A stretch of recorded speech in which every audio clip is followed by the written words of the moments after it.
Projetar móveis é muito mais do que fazer um belo produto com materiais modernos. Projetar um móvel é criar, desenvolver e produzir um produto, cuja diferencial seja a praticidade, a funcionalidade, a beleza e o conforto. Reunir todos esses atributos em uma peça de imobiliário requer do profissional, além da capacidade de criação, a disponibilidade, a vontade de pesquisar, experimentar, adequar, ajustar, testar, enfim, ter a liberdade de dar asas à sua imaginação e desenvolver móveis com diferencial estético e de comodidade.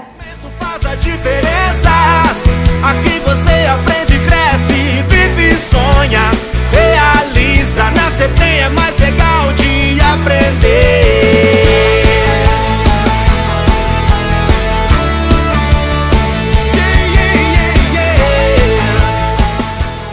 Desta maneira, a CETEM, através do curso técnico em design de móveis, quer formar profissionais do nível médio e técnico, preparados para acompanhar as mudanças e transformações do setor produtivo da área moveleira.